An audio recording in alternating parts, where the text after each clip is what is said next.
Europe 1, il est 8h35. C'est la revue de presse avec la courageuse Ève Roger ce matin. Bonjour Ève. Oui, bonjour Thomas, bonjour Julie, bonjour à tous. Ce matin à la une de vos journaux, rien, parce qu'il n'y a pas de quotidien. Aujourd'hui, 1er mai oblige. Merci Natacha Polony. N'empêche, on se débrouille grâce à Internet. Le Monde.fr titre sobrement « Dernière ligne droite pour les finalistes de l'élection présidentielle ». Mediapart constate « Pas de défilé unitaire ce 1er mai ».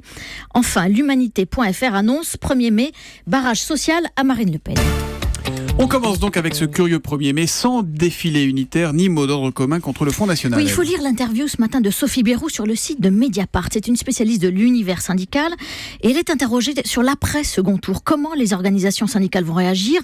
Pour Sophie Bayrou, si c'est Marine Le Pen qui est élue, eh bien l'unité se fera immédiatement, malgré l'attrait électoral qu'exerce le Front National sur une partie des ouvriers et des employés, dit-elle. La tradition de lutte contre le Front National est bien ancrée. C'est peut-être même le seul terrain commun entre les confédérations. En revanche, si c'est Emmanuel Macron, alors là, l'unité risque de mettre un peu plus de temps à s'imposer. Toujours les séquelles de la loi El Khomri. Résultat, le futur président profita du flottement pour aller vite, comme moi, et gouverner par ordonnance. Alors, en attendant, le Huffington Post, alors, comment on dit ? Le HuffPost. Merci. Suggère à Emmanuel Macron de reprendre ce 1er mai et à peu de frais quelques propositions de Benoît Hamon et de Jean-Luc Mélenchon. De Benoît Hamon, pourquoi pas la reconnaissance du burn-out comme maladie professionnelle, ça ne mange pas de pain.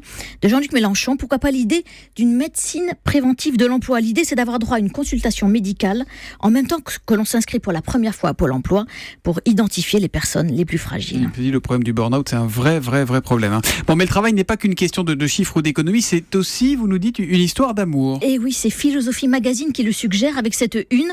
Travail, je t'aime, moi non plus. Alors l'idée est très originale, c'est de reprendre les fragments du discours amoureux de Roland Barthes et de l'adapter au travail. Alors déjà le titre, ça donne fragment du discours laborieux, où l'entretien d'embauche devient un premier rendez-vous d'amour. Sur la route, en chemin, le cœur bat plus vite, les mains sont moites, écrit le journal, mais le licenciement, lui, devient séparation, rupture avec son cortège de larmes et d'humiliation. Comment cette personne, écrit Alexandre Lacroix, comment cette personne avec laquelle vous avez partagé des milliers d'heures, des fous rires et une vraie complicité, peut vous redemander les clés sans même vous regarder dans les yeux. Bref, amour et travail, même combat, mêmes émotions. Surtout, il faut lire les lettres des lecteurs de Philosophie Magazine.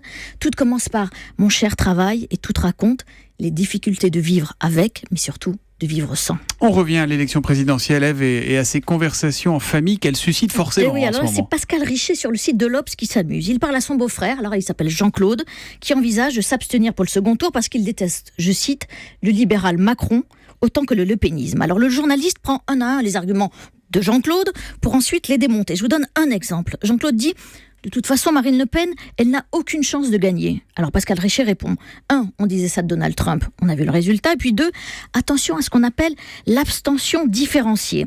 Écoutez bien, si 90% de ceux qui pensent voter pour Marine Le Pen le font, et si 65% seulement de ceux qui pensent voter Macron le font, eh bien, elle peut dépasser la barre des 50%. Jean-Claude, son beau-frère, devrait lire aussi dans Psychologie Magazine le profil psychologique des abstentionnistes. Alors d'abord, ils font comme tous les autres électeurs, comme papa-maman, 20% des abstentionnistes sont des enfants d'abstentionnistes. Ah ouais.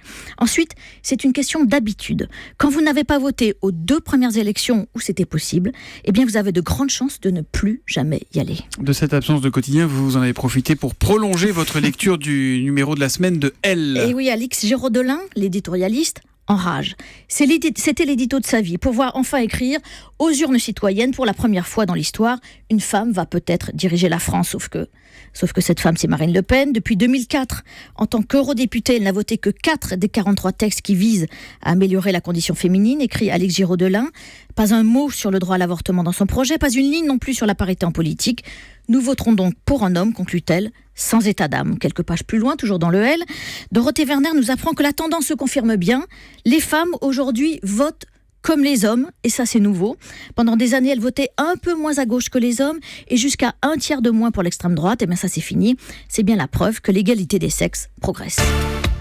On termine avec un peu de tendresse. Et oui, un peu de tendresse dans le monde du travail. On parlait du travail, voilà maintenant une façon de l'adoucir. C'est le magazine Management qui le suggère. Amener son chien au bureau. Oh, comme Christophe Ondelat, voilà. avec Charlie. Et Michel non, Drucker. C'est Jaco. C'est Jaco. En Allemagne, c'est une Charlie, c'est celui de David Abiker. Très bien. Et celui de Michel Drucker. Je sais pas. Isia. Voilà. Donc on a fait le tour, c'est bon ? Allez-y. Ouais. En Allemagne, c'est une pratique courante qui diminue le stress des salariés, qui crée une atmosphère sereine au travail. En France, une entreprise sur 6 seulement autorise cette pratique. Alors à l'Élysée, on le sait, c'est déjà le cas, on a eu Philae, Baltic. Alors devinez qui des 2 finalistes a un chien ?